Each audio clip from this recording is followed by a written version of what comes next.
Um, I want to start out by introducing you, and I want to give this little introduction that says, I found you on one of my favorite podcasts ever. Um, and It's Strong Towns is the Mhm. podcast. So here I was listening to Strong Towns. I was painting my parents' kitchen in their duplex that they were selling, listening. And I was like, this is the most amazing thing I've heard of. And it's so simple and so common sense that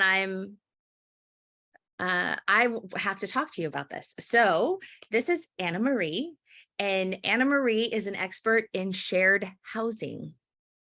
So AnnaMarie, tell me, give us the background first off. Well, the background starts a while ago, and it starts with the fact that I have lived in shared housing for most of my adult life on purpose. And it was while I was living in a 4-bedroom house that I had bought to have housemates in. So I had, it was 4 bedrooms. We had a guest room. I had 2 housemates. And I was talking to a friend over who was complaining about her finances. And I said, well, you have an asset, use it. She said, what are you talking about? I said, rent a room in your house. And she did something kind of like, I don't know how to do that. Yeah. And I did something like, well, I do. And she went, oh, you're right. You do. It's crazy how things are right in front of us sometimes and we don't see. Exactly. Mhm. Exactly. I mean, she just hadn't thought it through. It's just the way I live, right? And so the conversation proceeded, and she said, will you coach me? And I thought about it and I went, yeah, I'll coach you. And I got off the phone and I went, I have a process that I have developed that makes me feel safe. It's efficient. It's effective. Has anybody documented this? And so I went looking for a book, and there wasn't a book that I could find. And I thought, maybe I should write the book. I've realized recently that part of the thing that was working in my brain is that I, as a management consultant, which is what I did in my 30s, I had seen how consultants would have a model, and their model for change or their model for this or for that was something they went and sold out to organizations. And so I was like, oh, I have a model. Interesting. The next day, I was on a bus and I thought, and I pulled out my laptop and I banged out an outline for what became Sharing Housing, a guidebook for finding and keeping good housemates, my book. That outline, I got it done in 2 hours. Just, pouring it on the page. And then the project sat. And it sat through a move from the Washington, D.C. area and selling the house to Southern Vermont, where I live now, and several jobs. And then there was the day when I was walking from my bed to the bathroom, and little voice inside me said, are you ever going to do that project? And I went, oh. And I started thinking about it. And I realized that if I didn't do it, it would be a deathbed regret. Yep.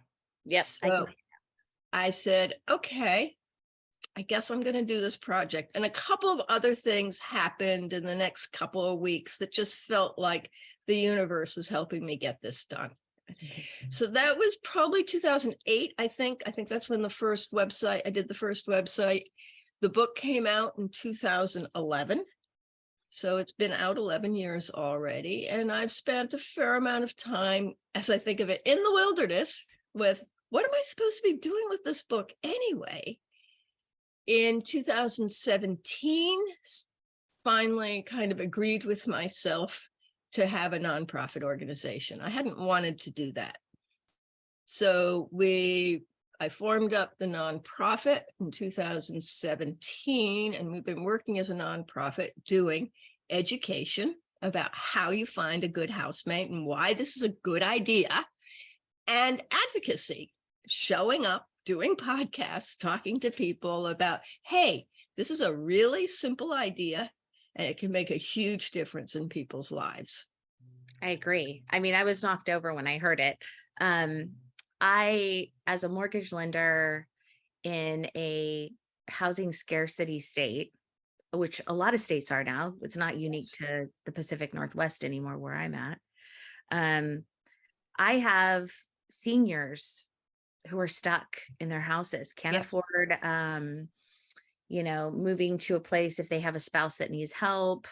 They can't sell their house and downsize and find anything that they can afford, Right. who are just strapped to young people who can't afford rents that are pushing upwards towards 2,000 a month or I more, know. and incomes that aren't supportive of that. And I am always going, how are people going to do this? How are people going to live? The state of Oregon, the state of Oregon has a 500,000 house shortage currently, the last time I looked. And I hear a lot of people anticipating housing crashes, but we do have a supply and demand issue. And I'm not sure that that's going to happen.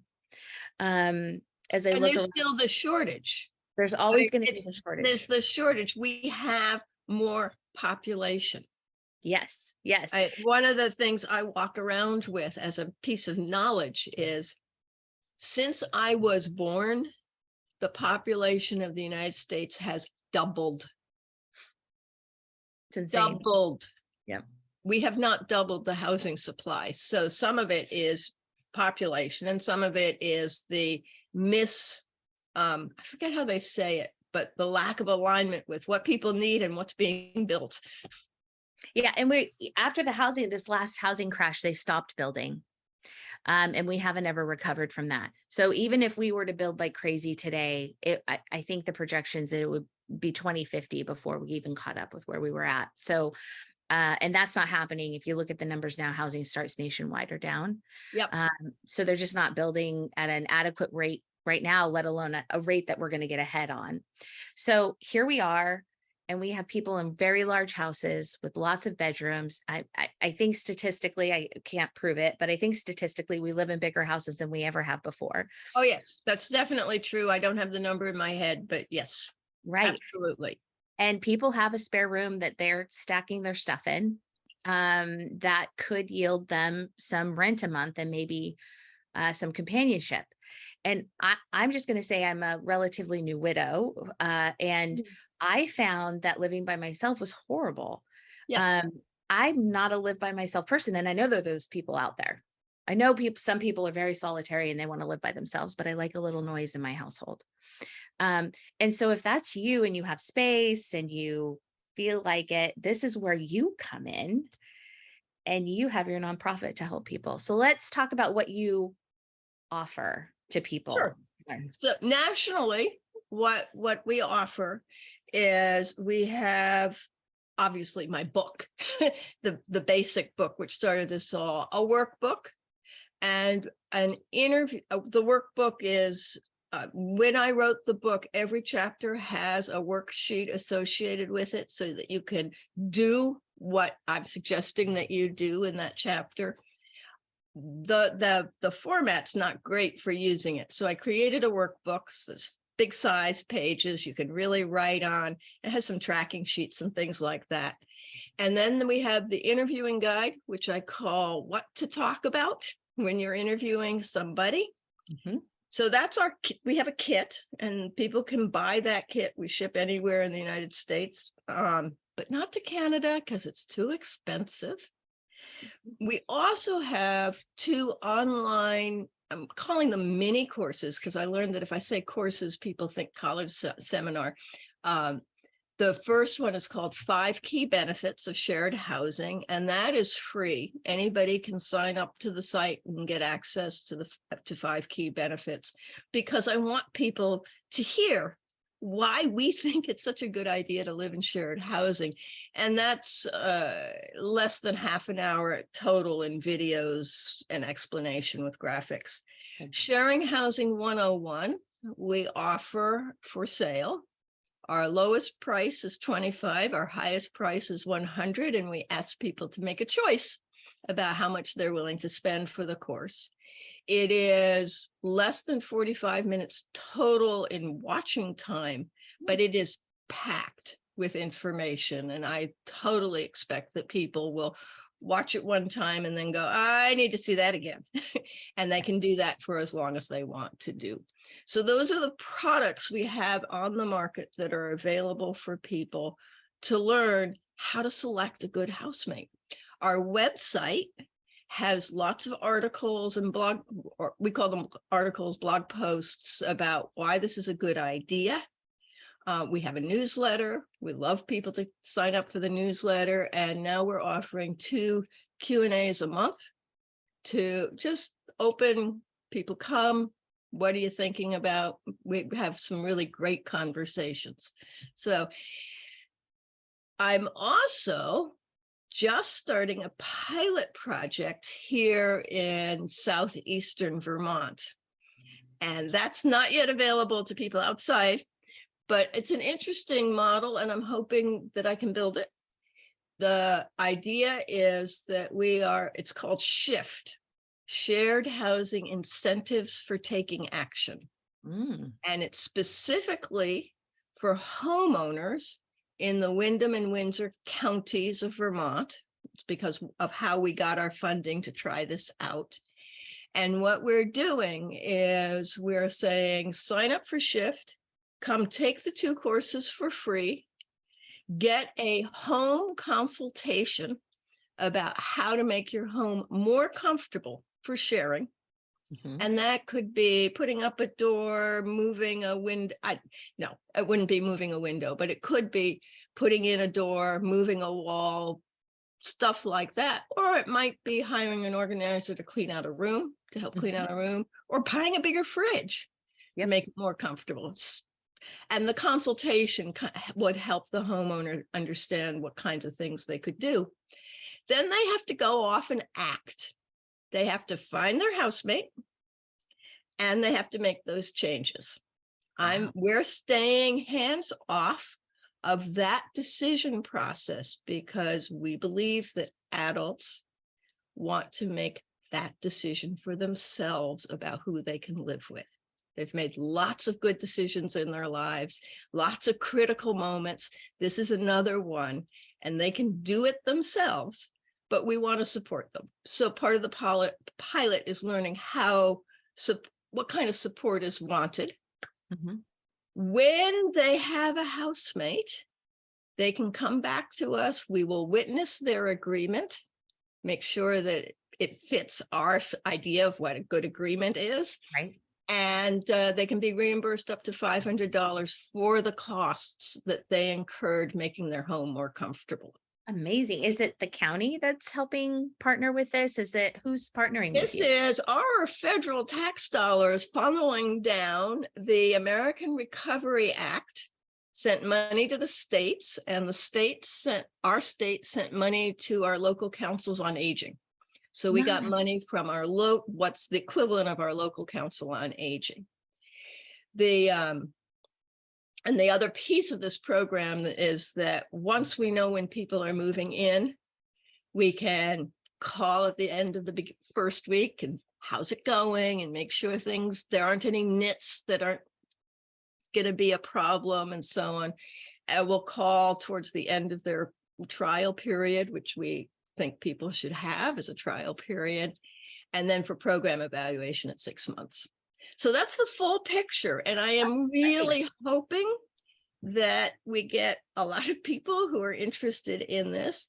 It comes out of my experience that it is the homeowners who have the hardest time thinking about sharing.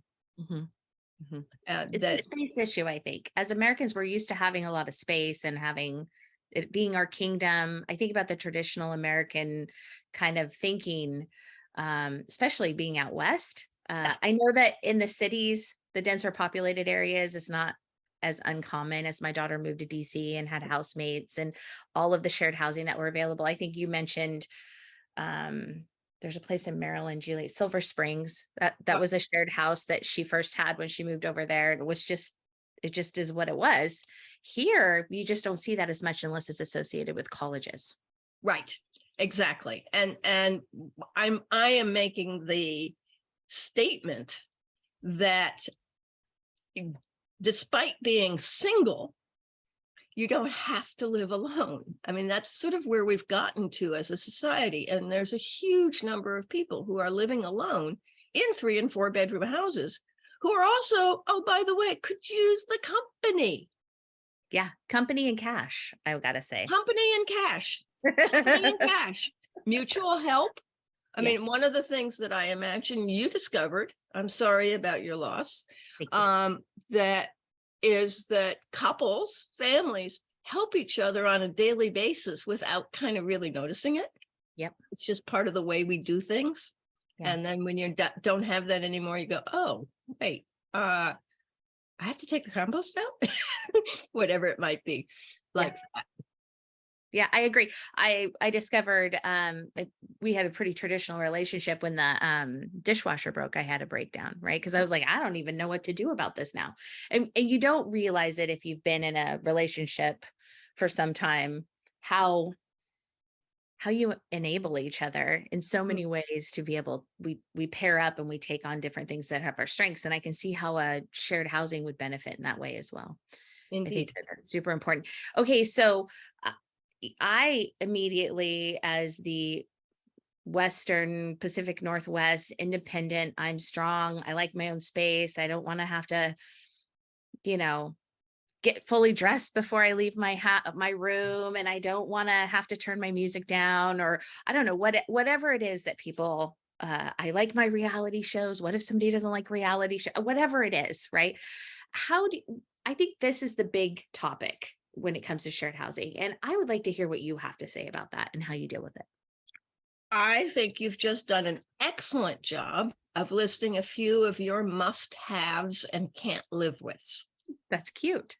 And that is the phrases I use. I kept trying to find, when I wrote my book, I kept trying to find a quicker, saner, less wordy thing, but I couldn't. So that's where it is. But must-haves and can't live withs are the place that anybody should start. Okay. Because if it's a must-have, it's a must-have. You won't be comfortable. And if you can't live with, you can't live with it. You won't be comfortable. So knowing what those are, kind of your guardrails on your search process. And what I say is find somebody who likes reality TV. Yeah. Yeah. Not that Find I somebody actually who don't, but likes loud music. yeah. Find somebody who also likes to dance naked in the kitchen. Oh, and by the way, I think that business of about quote being fully dressed, housemates get very casual. It's comfortable, bathrobes, pajamas, whatever. But so that's the must-haves and the can't live with. And I think most people overlook that. And I think that people have found that really helpful when they've come to take my classes. And sometimes I've offered, and I'm going to offer it again, I don't quite know when, a 4-session once a week Zoom class. So people who have taken those classes have said, oh, is that really a must? Oh, I never thought of that as a must-have. Of course, that's a must-have. That good. kind of stuff. We do better collaborative anyway. We can't think of everything all the time. Right. Right. So I'm hoping someday I'll have a forum on my website so people can talk to each other, but I'm not there yet. I really enjoyed your comment also on Strong Towns when you mentioned you had a male roommate and how you set the limitations. It was something about not dating each other, so to speak. We're not Yes. going to fall in love, right? Like, I think that is an important thing to say. It is a very important thing to say. And what you're remembering is one of my guidelines for living well with others. And there are only 4 that I've been able to figure out. Okay. Let's hear And that though you got to the punchline, so I'll go to the punchline first, which is the incest taboo. You should not ever sleep with your housemate, because if you do, you're immediately married. Think about that. Yeah. You can't go, you can't get away from each other. You're already living together. what happens if it's ends up being sort of just meant to be a hookup. Maybe Mhm. it's okay. Maybe both people manage it, but I don't think human nature's set up that way Not particularly most of the well. time. No. So I learned the incest taboo from a housemate who ended up living with me for 4 years. And he said at the end of our interview, so we have an incest taboo, right? And I was a little startled. And I went, yeah. It was so helpful. It was Good. so helpful because I was in my 30s. I was single. I wasn't getting married. He and I got very close, got to know each other, a lot about each other, and I wasn't confused about what that friendship was.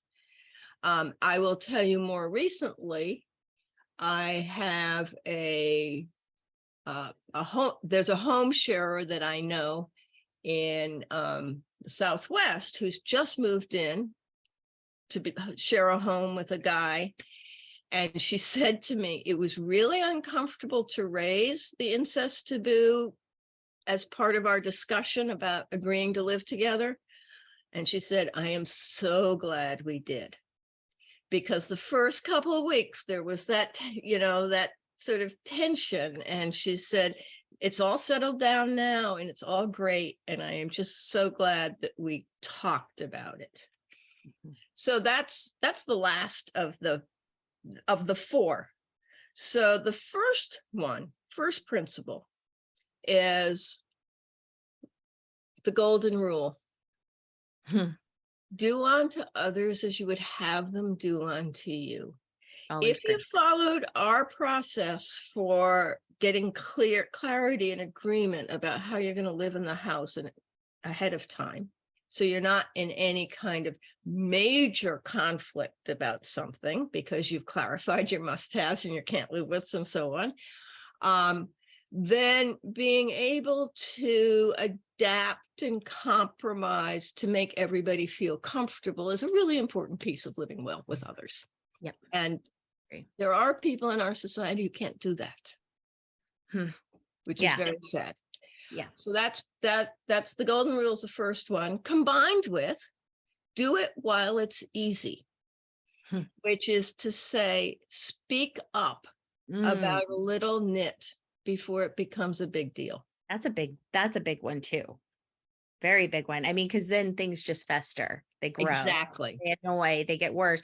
And I think a lot of people have a hard time speaking up. I think so too. Mhm, It's mhm. but it is easier to speak up before you've agreed to live together than it Mm, is after, which is why I'm so big on people doing a careful selection process and learning to pay attention to their own wit and wisdom. I'm reaching for my stomach here, their stomach gut. If they don't like somebody, they don't like somebody. They're yeah. not going to learn to like that person Okay. and that kind of thing. So I'm wanting to help people understand that. But speaking up, and then the third one, or the last one, since I already talked about the last one, is your room is your own. Always, always, always, always. There is no reason for anybody ever to be in your room without your invitation. And that's the way people get privacy in a shared housing setting. Gotcha. Gotcha. That makes sense. I mean, everything else, bathrooms, kitchens, living rooms, those are shared, but bedrooms should be solely yours. And I can see that everybody needs time and space. And I will say that for some older people, mature people who are choosing to live together, the person who's moving in, if it's possible for them to have a bedroom, a sitting room, and a bathroom, Mm, that's ideal. nice. Because I think part of the problem is thinking, oh my God, I'm only going to have my bedroom. But if you know that you're also going to have a sitting room Mhm. so that you can pull back and have time and not be in your bedroom, I think that's a sort of psychological, it creates psychological comfort about the idea of doing it. That makes sense. I can see that.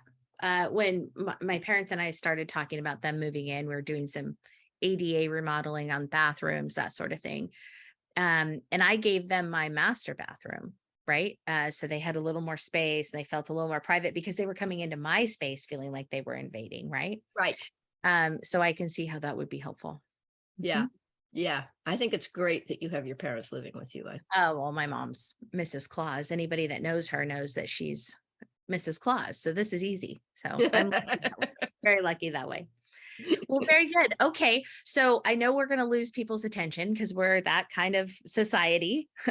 So let's talk about how people get a hold of you, Yep. how to reach you. I do receive your newsletter now, which I love, by the way. Thank you very Thank you. much. You're welcome. So we are at sharinghousing.com. And our nonprofit face is sharinghousing.org, but all the materials are on the .com site. We have a Facebook page, Sharing Housing. We kind of have a Twitter presence. Twitter's tough for me too. We have a LinkedIn presence, and we're on Instagram at Shared Housing Community. That's great. So, That's great. And I did see on the last newsletter, you have the Q&A invites with the links to that. So once you sign up for the newsletters, you can keep up with what you're doing. exactly so. And the links, that it's a register for the Q&A so that we can put the links out on social media to help invite more people to come and drink the water, as it were. Perfect. No, and I'll help and I'll share. I absolutely will share. Well, thank you for joining me. And I appreciate you. Thank you so much. You are most welcome.